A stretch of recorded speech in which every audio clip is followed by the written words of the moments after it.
Just announced its largest meth bust in U.S. history. 17 people were charged and more than $258,000 in cash, 16 firearms, 15 kilos of cocaine, and nearly 1 kilo of fentanyl were seized.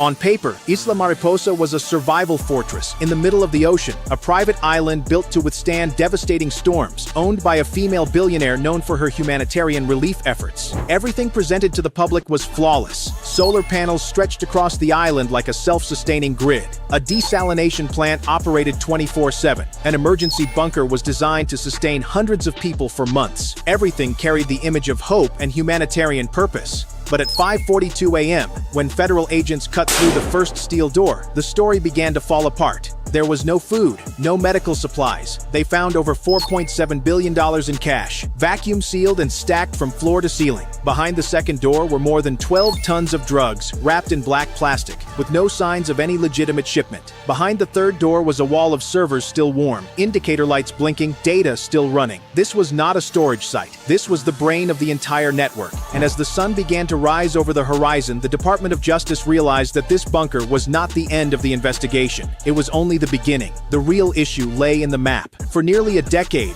Isabella Vos had been almost untouchable. She owned luxury hotels in Miami, a maritime transport network in Houston, biotech startups in Boston, and a discreet private airline operating out of Teterboro, New Jersey. On television, she was always the perfect figure. A composed billionaire with a steady voice and controlled gaze. She spoke about clean energy, about post-disaster rebuilding, about forgotten communities. She donated tens of millions of dollars to hospitals. She funded research laboratories. She appeared at charity galas, where senators stood beside her, raising glasses under crystal chandeliers. But federal investigators weren't looking at those chandeliers. They were tracking the ships. The first clue came from a customs data analyst in San Juan, Puerto Rico. A discrepancy that seemed insignificant, but it was the one detail that began to bring down the entire empire. And if you want to know how that small discrepancy destroyed the entire system, make sure to like and subscribe, because the next part will reveal the first link in a multi-billion-dollar smuggling chain.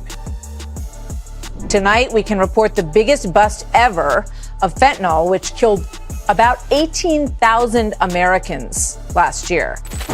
Well, the GBI says it got dozens of pounds of deadly drugs off the streets during a massive drug trafficking investigation. Her name was Mara Navarro. No one knew her. No spotlight, no polished badge, just a customs data analyst sitting behind 3 screens, repeating the same task every day, reviewing numbers that almost no one wants to look at. Most of the time, everything was so routine it became invisible. Duplicate addresses, weight discrepancies of a few kilograms, routes that made no real sense. But at 2:17 a.m. on a Tuesday night, she saw something that didn't belong to a minor error. A container declared as mobile refrigeration equipment, departing from Cartagena, passing through Kingston, stopping in Miami, ending at a small port near Key Largo. The route was valid. The paperwork was clean. There was only one problem. The weight was off by nearly 9 tons. Not a rounding issue, not a data entry mistake, a gap large enough to hide almost anything. Mara didn't report it right away. She flagged it, then went back into the archives. And when she pulled the timeline backward, a pattern began to emerge. Same sender, same route, same type of discrepancy. 12 times in 8 months. Each container carried a different label. Water filtration systems, generator parts, emergency roofing materials. But all of them ended at the same place. Isla Mariposa, the disaster preparedness center of the Vos Foundation, a private island located 90 miles off the coast of Florida. At first, no one wanted to touch it. The name Isabella Vos was not something people investigated lightly. Her legal team was everywhere. Her foundation's contracts ran deep inside government systems, and her security staff included people who had once worked for the very agencies now reviewing the files. Inside federal offices, the reaction wasn't fear, it was silence. A silence long enough for everything to pass without anyone asking questions. But Mara didn't stop.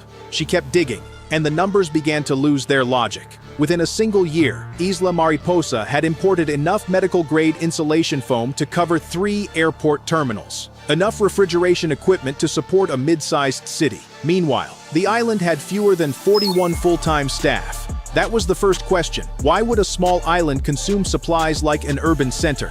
The second question came from Miami. A DEA financial investigation unit began tracking money flowing through South Florida. Shell businesses that appeared unrelated, car washes, luxury rental services, nightclubs, private clinics, each had a different owner, a different accounting system, a different bank. But the money moved as if it were programmed. Every 14 days, funds came in. Every 15 days, they disappeared. Not in bulk, not in a way that drew attention, but broken apart, layered, legitimized through invoices, consulting fees, equipment rentals, disaster preparedness expenses. On paper, everything was legal, and the name behind it never appeared directly. Not Isabella Voss, but the Voss Foundation. A perfect buffer between image and reality. The public story was clear. The foundation funded disaster preparedness. But internal records told a different story. A refrigeration company in Tampa billed $27 million for equipment that was never delivered. A warehouse in Atlanta received relief funds while its doors remained locked. A nonprofit research group in Boston transferred money to a logistics partner whose listed address was nothing more than a nameless mailbox in Delaware. Every lead ended in another dead end. And that wasn't a flaw. It was design. A system that didn't just hide crime, but made it look like routine administration. Perfect, legal, untouchable, until Mara looked long enough. Because systems like this don't stop at numbers, they always reach people. And when they do, the story doesn't stay on a screen anymore. It shows up at your door. Do you think this is just financial fraud, or something far more dangerous behind it? Leave your thoughts in the comments and follow for the next part, because what comes next is where everything begins to surface. The Maritime Analysis and Operations Centre, which is a collaboration between 8 EU member states and the UK, says as many as 100 suspect ships weren't stopped or searched last year. The next link wasn't in the ocean. It appeared in Phoenix from a story so small it was almost ignored. A package, a mother, and a mistake that couldn't be explained. Sarah Mitchell never thought that morning would change everything. She opened a package sent to her son, a 19-year-old college sophomore. The label clearly stated imported protein supplements, something completely normal. But inside wasn't protein powder. It was 2 vacuum-sealed packages of synthetic opioids. When they traced the shipment, it led to a distribution center outside Dallas. And from there, a direct connection emerged. That center had a logistics contract with a disaster relief provider, one funded directly by the Voss Foundation. In that moment, the entire picture shifted. A remote island off the coast of Florida was now directly connected to a college student's bedroom in Arizona. This was no longer smuggling. This was distribution. And that meant the network had already spread inside the United States. Everything started with a small package. A mother named Sarah Mitchell opened a parcel addressed to her son. He was 19, a college sophomore. The label said imported protein supplements. Inside were 2 vacuum-sealed packages of synthetic opioids. Her son insisted he never ordered them. At first, no one believed him. Local police assumed it was campus-level distribution, but the tracking number led to a distribution center outside Dallas, and that center was directly linked to a logistics provider handling disaster relief, a provider funded by the Voss Foundation. In that moment, everything changed. The remote island off Florida was now connected directly to a student's bedroom in Arizona. This was no longer smuggling. This was distribution, and that meant the network had already spread inside the United States. The real turning point came from a storm. A tropical system formed east of the Bahamas, forcing private vessels around Isla Mariposa to move. A 160-foot yacht, Meridian Star, suddenly docked in Fort Lauderdale without being on any schedule. Customs inspected it. Nothing unusual. Champagne, art crates, diving equipment. But a K-9 unit detected drugs near a sealed maintenance panel. Behind it, agents found a lead-lined hidden compartment. Inside were satellite phones, encrypted drives, and a handwritten ledger filled with coded initials. One entry appeared more than any other: EV Island Sanctuary. The phrase sounded vague, but when analysts cross-referenced it with shipping traffic, banking records, and cargo manifests, it matched the rhythm of the entire operation. Every major shipment, every cash transfer, every rerouted container, Island Sanctuary. That's when the FBI launched a full-scale investigation. ICE joined on cross-border smuggling charges. The DEA tracked the drug flow. The DOJ's Public Integrity Unit began reviewing names tied to funding approvals and regulatory delays. And then a dangerous pattern emerged. Every time a shipment was flagged, the flag disappeared. Not denied, not resolved. Erased. That meant someone with access was protecting it. The breakthrough came in a meeting room in Washington, D.C. Investigators expected corruption at a port level, maybe a customs officer, maybe a shipping inspector. Instead, they found something bigger. A senior official in charge of emergency procurement had approved Voss Foundation contracts for years. Her office controlled federal disaster preparedness partnerships. Her signature pushed Voss shipments through during hurricane season. Her department labeled them as critical humanitarian cargo, and once that label was applied, inspections dropped. Delays vanished. Fees were waived. Isla Mariposa wasn't hidden from the system. It was protected by it. Everything changed. Federal agents were now running 2 investigations at once, one targeting the island, the other targeting the people who made it invisible. For 6 months, agents tracked movements, flights out of Teterboro, ships between the Bahamas, Miami, and Puerto Rico, money flowing from oil service companies in Houston to offshore trusts in the British Virgin Islands, shell companies across Delaware, Nevada, and Wyoming. Slowly, Isabella Voss's clean public image began to crack. She wasn't just a billionaire with illegal business. She was the central bank of an underground network. Cash came from street-level drug distribution. It was packaged, counted, sprayed, sealed, and moved through logistics routes disguised as humanitarian operations. Drugs moved north through Caribbean channels. Cash moved south through charitable donations. The island sat in the middle, not as a hiding place, but as a transfer hub. Then investigators got their first glimpse inside. A former contractor came forward after her brother died from an overdose in Jacksonville. She had worked on Isla Mariposa 2 years earlier. She told investigators the bunker was far larger than public permits showed. Official plans listed 3 reinforced ERDR. At 3:40 a.m. on Thursday, the operation was activated. FBI tactical teams inserted by helicopter from the north, moving through the darkness in near silence. From the west, ICEHSI and DEA units approached by speedboat. Farther out, the Coast Guard sealed the perimeter, ensuring no vessel could escape. Offshore, Department of Justice evidence teams and digital forensics specialists stood ready. Private security on the island tried to respond, but this time they couldn't stop it. The search warrant covered all of Isla Mariposa, no exceptions. Residences, offices, aircraft, boats, vehicles, servers, and most importantly, the bunker. Every inch of the island was now under federal control. The first breakthrough came inside a fake storm shelter. Agents cut through a reinforced wall and found an elevator panel, no buttons, only a fingerprint scanner.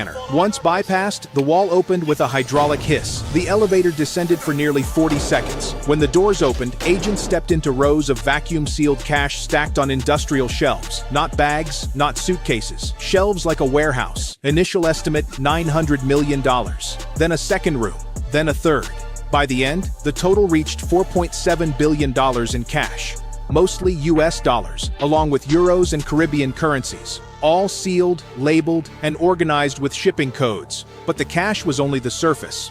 On the second level, agents uncovered 12 tons of narcotics hidden inside emergency supply containers: cocaine, methamphetamine, fentanyl analogs, synthetic opioids pressed into counterfeit pharmaceutical tablets. Some crates were labeled for clinics, others for universities, others for disaster relief centers. That's when the case turned darker. The island wasn't just storing drugs, it was preparing them for distribution through trust. Disguised as medical supplies, hidden inside aid shipments, delivered during storms, campus health drives, and public emergencies. No one questions help in a crisis. That was the system's genius and its danger. On the third level, investigators found the server room. A narrow corridor led into a cold blue glow. Racks of machines lined both walls, powered by backup systems and satellite links. Screens still displayed active shipping routes across the Caribbean and the U.S. Miami, Houston, Los Angeles, Phoenix, Chicago, Newark, San Juan. Each dot was a transfer point, each point tied to a supplier, each supplier to a bank account. The system had turned crime into infrastructure. Then came what they called the chapel. It wasn't a place of worship. It was a glass-walled counting room beneath the main villa. Inside, steel tables, vacuum sealers, money counters, and a floor drain.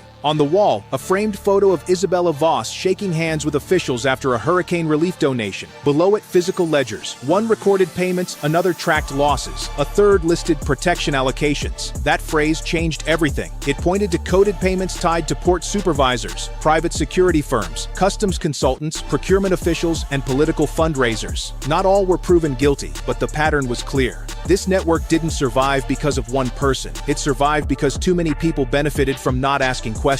And Isabella Voss wasn't there. Her private jet had left Miami the night before, filed for Nassau, but diverted toward Bermuda. For hours, her location was unknown. Then ICE confirmed the plane had landed near Charleston, South Carolina. She hadn't fled. She had gone to a warehouse. Inside were backup archives, payment records, names, leverage. Not just evidence, leverage. Because if the island was the operational hub, this was the safeguard that kept the entire system from collapsing. At 8:16 a.m., the perimeter closed. FBI agents arrested Elias Voss inside a black SUV outside a facility in Charleston. She wore a red sweater, calm and composed. As agents read the warrant, she asked only one question. How far did they get? Not denial, not confusion. That alone told investigators there was more hidden than they had found. A second search beneath the warehouse uncovered hard drives, passports, gold bars, and folders labeled by city, Miami, Houston, Atlanta, Boston, Phoenix, New York, Los Angeles. Inside, shell companies, donation pipelines, and photos of private meetings involving criminals, executives, and public officials. The Department of Justice moved quickly, focusing on core charges: money laundering, drug trafficking conspiracy, customs fraud, racketeering, obstruction, and public corruption. Isabella Voss was identified as the architect, but not alone. Arrests followed across multiple states. By the end of the first weekend, over 70 people were in custody. Investigators believed it was only the outer layer. Server data revealed 8 years of operations, shipments, cash flow, and communities harmed by drugs disguised as aid. Then came the human cost. In Newark, paramedic Darius Bell had tracked overdose spikes for years after storms, relief efforts, and donated supplies. After the raid, he recognized the seized pills. He had seen them before, in places where people believed they were safe. That was the real damage, not the money, but lives. In the end, Voss didn't fool everyone, just the right people. A label, a waiver, a donation. The system worked because it looked legitimate. A charity, a rescue network, a trusted name. Beneath it all, $4.7 billion in cash and 12 tons of narcotics. As Isla Mariposa was sealed, evidence was removed, and the truth surfaced. This wasn't just one person, it was a system. And the question remains, if this could exist in plain sight,